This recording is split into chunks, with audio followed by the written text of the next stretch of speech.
In the shadows of the 20th century's greatest upheavals, a man builds. From the ashes of war, from the weight of exile, from the loss of everything he once knew, he creates. But this is no ordinary story of a man with a dream. This is a story about form, about silence, about survival. This is the Brutalist.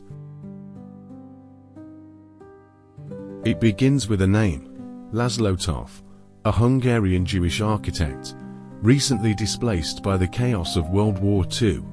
He arrives in America with his wife, Elizabeth, a woman of quiet strength and deep wounds.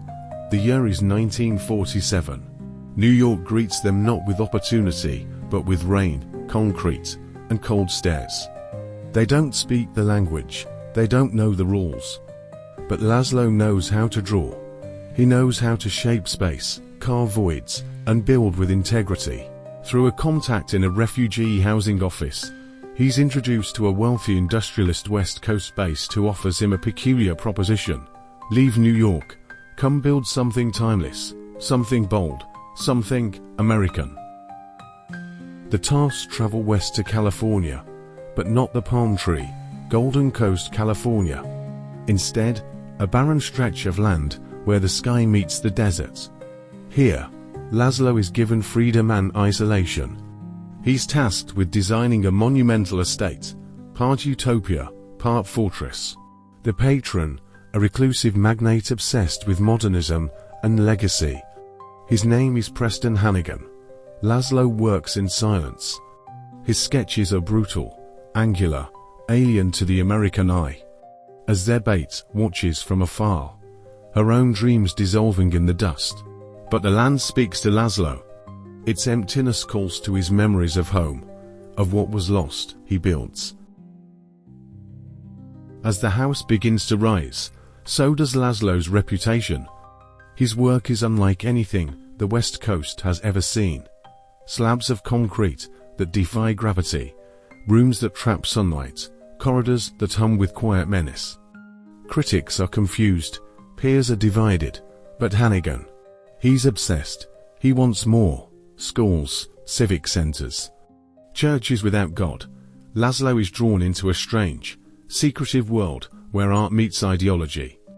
And money controls both. Elizabeth, meanwhile, begins to unravel.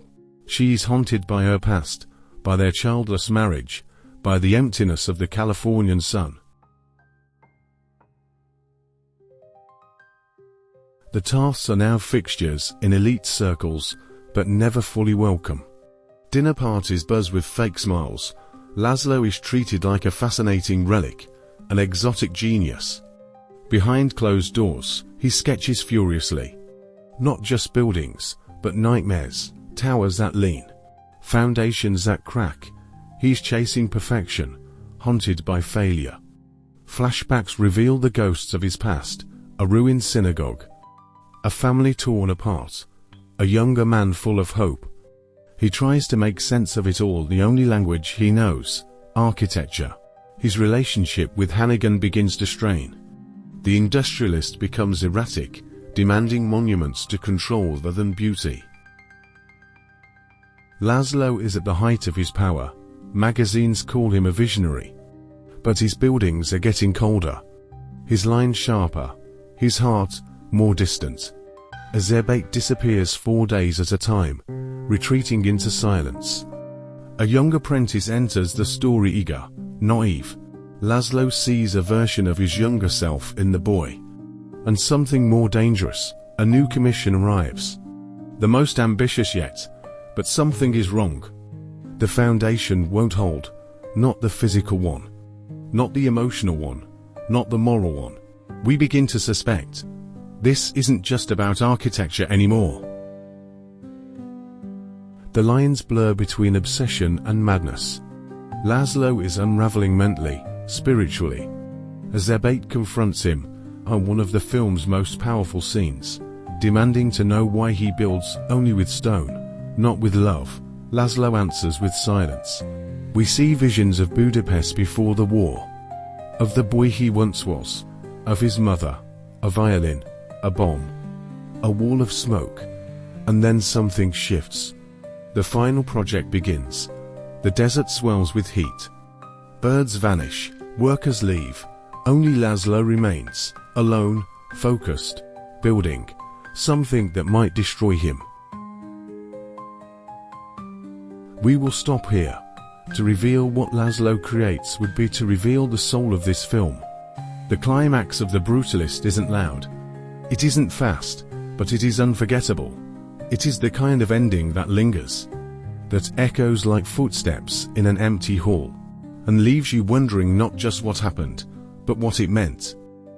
The Brutalist isn't for everyone. It is austere. It is patient. It demands your attention, but if you let it, it will take you somewhere few films dare to go. Into the mind of a creator, into the scars of history, into the silence between concrete and sky. Thank you for watching.